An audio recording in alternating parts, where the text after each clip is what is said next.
Teachers around the world are feeling burned out. But artificial intelligence can help in so many ways.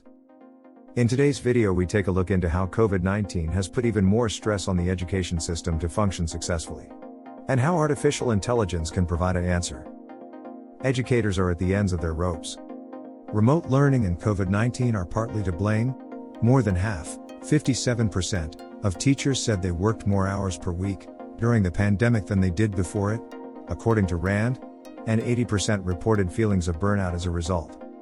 Even before COVID-19, however, former public school teachers were struggling and reported finding better pay, better work/life balance. Part of the problem is that teachers spend a lot of time doing things that, in their view, are not the best and highest use of their time, says former teacher Jake Bryant. Technology might be the remedy, according to Bryant, who cites McKinsey research finding that teachers currently spend as much as 40% of their time on activities that could be automated. That's hours every week that could be reallocated from administration to education. To be clear, robots won't replace teachers. By deploying artificial intelligence, AI, in the classroom, however, experts like Bryant believe schools can remake education in ways that make teachers happier and students smarter.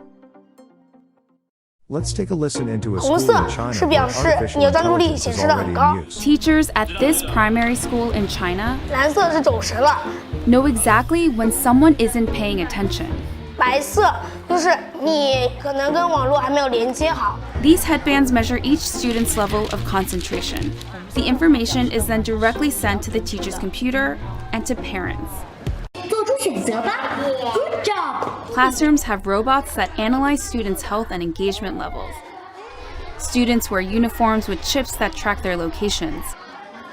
There are even surveillance cameras that monitor how often students check their phones or yawn during classes. These gadgets have alarmed Chinese netizens. But schools say it wasn't hard for them getting parental consent to enroll kids into what is one of the world's largest experiments in AI education. A program that's supposed to boost students' grades while also feeding powerful algorithms. For this 5th grade class, the day begins with putting on a brain wave sensing gadget. Students then practice meditating. 现在想象我们眉心有一点柔和的光芒绽放。 The device is made in China and has 3 electrodes, 2 behind the ears and 1 on the forehead. These sensors pick up electrical signals sent by neurons in the brain.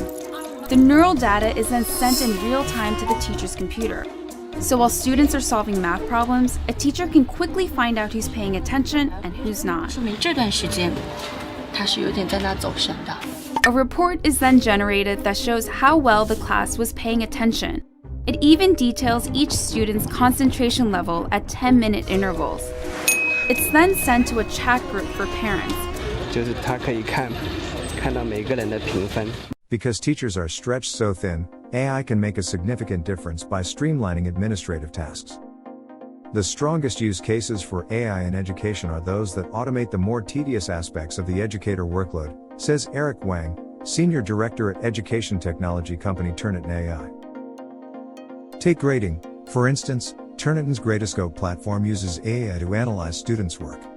It finds and groups similar answers, then creates an automated rubric that helps teachers grade assignments in half the time. The advantage of artificial intelligence is its ability to scale complex tasks or reduce time spent on redundant tasks, Wang continues. AI-powered learning products give faculty more time to focus on teaching and the interpersonal aspects of their interactions with students. In 2016, Georgia Institute of Technology computer science professor Ashok Goel used AI to create a time-saving solution of his own, a virtual teaching assistant named Jill Watson that's available 24/7 to answer routine questions posed by graduate students. Having an AI agent available to answer basic questions allows students to get help anytime, any place, and reduces the load on teachers, Goel explains. Teachers spend so much time on mundane activities. Freeing them up would allow them to engage more deeply with learners, which is what teachers should be doing in the first place. No matter how much of it they have, AI can maximize teachers' time by way of personalized and adaptive learning. The typical classroom is incredibly diverse in terms of where students are starting from, what things they understand, what motivates them and how they feel engaged, Bryant says. Technology creates an opportunity for teachers to give instruction that's more personalized with less work. As students complete assignments inside the system, AI automatically recognizes knowledge gaps and retrieves content to address them. Students who understand the material can breeze through and move on, while those who don't will receive extra, targeted instruction. All the while, the system feeds data to instructors to inform subsequent instruction. The technology accelerates students through pieces where they don't need help and spends more time with them in areas where they do, explains Matthew Levy, Executive Vice President and General Manager of Education Publishing at Wiley, Newton's parent company. And for instructors looking over large classrooms, it helps them understand where they should focus their teaching. Thinkster Math is a tutoring platform for K-12 students. First, learners take an online assessment that determines their knowledge in a given domain.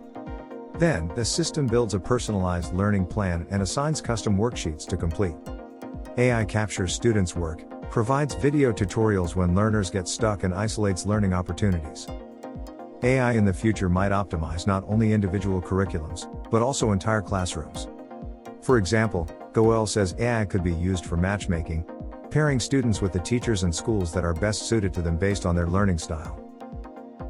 Meanwhile, Sean Ryan, president of the school group at McGraw-Hill, says there's an opportunity to organize students into classes based on aptitude instead of age. For the most part, today we sort students chronologically no matter what. But AI gives us the ability to group students based on what they're ready to learn next, says Ryan. It's the beginning of a new era wherein learning is a journey instead of a destination. That makes teachers navigators, which is precisely what most of them want to be. Teachers become teachers to help children maximize their potential, Ryan concludes.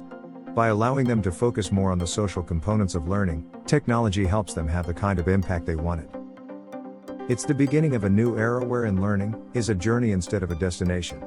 That makes teachers navigators, which is precisely what most of them want to be. Teachers become teachers to help children maximize their potential, Ryan concludes. By allowing them to focus more on the social components of learning, technology helps them have the kind of impact they wanted. So what do you guys think? Should we be using artificial intelligence in schools? Let me know down in the comments. Thanks for watching, and remember to subscribe and hit the post notifications bell for more.